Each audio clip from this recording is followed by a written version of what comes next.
Y bueno, ustedes vieron además que simultáneamente con estas revelaciones volvió a resucitar Nisman. Sí. Sí, no sabíamos si tratarlo o reírnos, porque ya es como un guión que ya vimos tantas veces, la misma película otra vez. Bueno, pero tiene alguna novedad. Uh-huh. Tiene alguna novedad muy importante. Digamos, hay un agente orgánico de la Mossad que dice que Nisman no era un colaborador, sino que era uno de ellos. Uh-huh. Sí. Lo dice el agente de la Mossad. La periodista argentino-israelí que lo entrevista, es una periodista israelí muy importante, pero nació en la Argentina, y habla perfecto castellano. Ella le pregunta, entonces Nisman era un colaborador de la Mossad, y él dice, no, era mucho más que un colaborador, era uno de nosotros. Esa es una novedad, eso no se había dicho nunca con tanta claridad y desde adentro de la Mossad. Es decir, esas entrevistas que tienen una intencionalidad política clara, en ese sentido, en este caso se trataba de volver a ensuciar a Cristina, volver a ensuciar a Máximo, insistir con lo que vos decías, las cosas que ya estamos cansados de escuchar, pero tiene este tiro en el pie, porque en definitiva el único dato importante que aporta es que Nisman era un agente de la Mossad. Sí. Lo cual contribuye a caracterizar toda la situación y todo lo que ocurrió. O sea que iba a investigar de acuerdo a lo que vos también publicaste hace mucho en página, que es ese acuerdo entre el enviado del gobierno de Israel y Carlos Menem para la versión conjunta del atentado. Exactamente. Ahí va a seguir esa línea y punto. Sí. Así que, digamos, esto... No, y bueno, además lo que yo había publicado era los pagos que Nisman recibió por parte de Sheldon Adelson, que es el mayor empresario, uno de los mayores empresarios de juego de casinos del mundo, y que ha sido financista, el principal aportante de la campaña electoral de Netanyahu y de Trump, uh-huh, de ambos. Sí. Es un israelí de origen estadounidense, que actúa en la política de los dos países. Sí. Y que fue uno de los financiadores de la Fuerza de Tareas Argentina, junto con Paul Singer, el fondo Elliott, los buitres.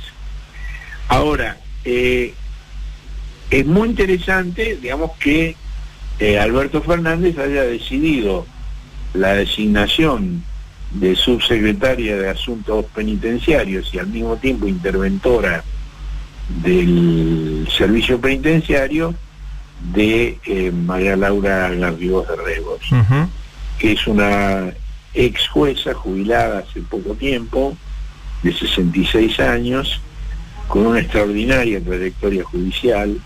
Jamás ha habido una crítica a algún desempeño de ella. Lo único, digamos, que se ha dicho de ella críticamente es que ha sido presidenta de Justicia Legítima, pero uh-huh, bueno, eso... Todavía no está en el Código Penal como un delito. Claro, eso no implica mal desempeño ni nada por el estilo. Sí, tuvimos una charla muy interesante con ella el viernes, y sobre todo la mirada que tiene sobre las personas privadas de su libertad como sujetos de derecho. La verdad que es muy interesante que esté ahí ahora. Yo te puedo contar cómo la conocí yo. A ver. Cuando gobernaba Menem, yo publiqué que Menem había propuesto el ascenso de Rolón y Pernías a capitanes de navío, los dos torturadores de la ESMA. Uh-huh. Y entonces Menem lo negó, dijo eso no es cierto. Entonces yo publiqué el decreto en el cual él enviaba los pliegos al Senado para el ascenso. Entonces él cambió de discurso y dijo, yo tengo autoridad moral para hacerlo porque yo fui torturado durante la dictadura. Uh-huh. Entonces yo hice una investigación, dije, Menem fue torturado, esto nunca se había dicho. Y hablé con quienes habían sido con sus compañeros de cautiverio, revisé archivos, hice una investigación somera, rápida. Claro, pues él estuvo sí detenido en un barco, ¿no? Estuvo en un barco y estuvo en Magdalena. Bien. Y entonces publiqué que no era cierto, que él nunca había sido torturado. Y él me creyó. Uh-huh. Yo ya había conseguido que se derogara el desacato. Entonces me hizo un juicio por calumnias e injurias, sí, que fue muy gracioso, porque los fundamentos de la denuncia por calumnia e injuria eran los del desacato. Es decir, que él decía que invocaba su autoridad presidencial. De que vos no le hacías caso, Horacio. Que justamente es lo que había sido derogado. Entonces, bueno, se hizo la instrucción y la jueza de la causa fue María Laura Garrigós de Rebori, Malala. Así la conocí yo no sabía quién era ella. La audiencia fue muy interesante porque declararon en contra de Menem incluso los testigos que él había ofrecido. Y para mí una cosa muy conmovedora, y es que uno de los testigos fue Jorge Tayana padre, claro, el que había sido ministro y médico personal de Perón. Y cuando le hacen la pregunta, Menem era el presidente y habían estado presos juntos, y cuando le hacen la pregunta, por la general de la ley, si es amigo o enemigo, dijo: soy amigo de las dos partes. Que para mí fue una cosa muy muy emocionante, claro, que en ese momento, con Menem como presidente, don Jorge Tayana dijera que era amigo mío. Claro. Bueno, se hace el juicio y el fallo de Malala Garrigós me absuelve a mí, pero los fundamentos son extraordinarios, porque dice que ante esas afirmaciones de Menem, yo no solo ejercí un derecho de informar, sino que cumplí un deber, que era el deber de un periodista que trata estos temas, investigar eso. Un fallo con citas de la Comisión Interamericana de Derechos Humanos, de la Corte Suprema de Justicia, un fallo extraordinario que lo publiqué completo, ese fallo. Además tuvo una enorme trascendencia porque el fallo se leyó en el horario de los noticiosos de la tarde y fue transmitido en directo por los canales de televisión en la hora del noticioso. Mirá. Había tenido muchísima trascendencia, era un juicio del presidente contra un periodista, ¿no? Claro. Y eso además, mirá cómo se encadenan las cosas, fue el origen de la confesión de Scilingo, porque a raíz de esto, mi rostro se hizo públicamente conocido, creo que antes de eso no lo era. A raíz de eso es que cuando me cruza en el subterráneo el capitán Scilingo, sí, quiere hablar conmigo y me dice: yo estuve en la ESMA. Ahí yo lo confundo con un sobreviviente, me dice: no, yo soy compañero de Rolón y Pernías, y ahí empieza toda la historia. Wow. Que termina con la confesión de Scilingo y el duelo. Tremendo. De modo que, digamos, Garrigós de Rebori para mí es una persona muy muy significativa, sí, también en un plano personal. Y por último... Y vos para nosotros ni te cuento, Horacio. No, porque es como la historia caminando. Sí, caminando poco. Por adentro de la casa. Sí, pero no, es que ese libro además. Bueno, ¿vas a seguir encima? Yo ya no puedo más. No, bueno, si querés corto. No, seguí, yo me quedo escuchándote todo el día. No, y además esto ocurre exactamente en el momento que el gobierno plantea la intervención y la expropiación de Vicentín. Y que, digamos, y que se está cerrando la negociación con los acreedores externos. Sí. Entonces,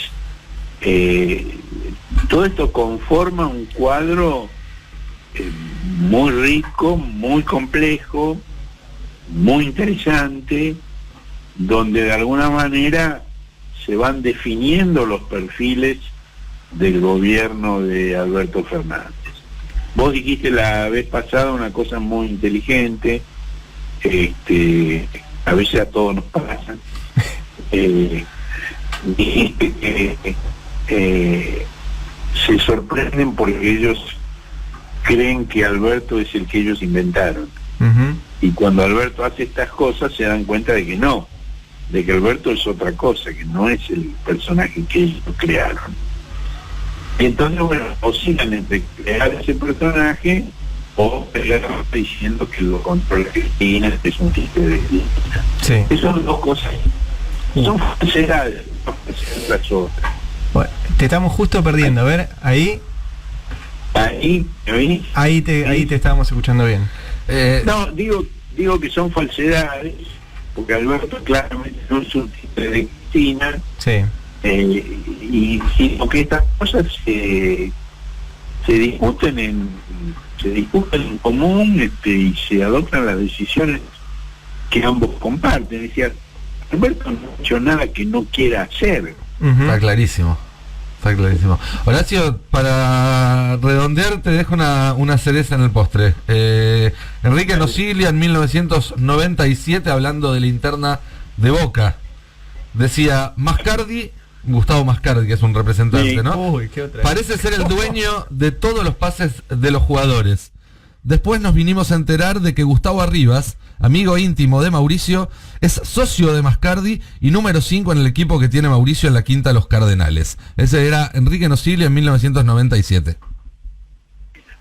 Sí, él no es que él estaba en esa pompa, sino que él la denunció. Claro, él era opositor a Macri en esa época en Boca, pero lo interesante es que esto es previo a que Macri tuviera ningún tipo de participación en política, digamos, no se puede hablar de ningún tipo de campaña en su contra. Ahí ya Nocilia daba a entender de que Macri y Arribas tenían negocios en conjunto, insisto, muchísimo, 10 años antes de que llegara jefe de gobierno de la Ciudad de Buenos Aires. Bueno. Después, otro tema que ha tenido escasa relevancia es la elevación a juicio de la causa contra Chicho Serna. Bueno, sí. Eso, porque acá los bosteros no quieren que se sepa, Eduardo. Uy, cualquier cosa, Horacio. Por vinculación con un narco, ¿no? Sí. Bueno, se están tapando muchas cosas muy interesantes.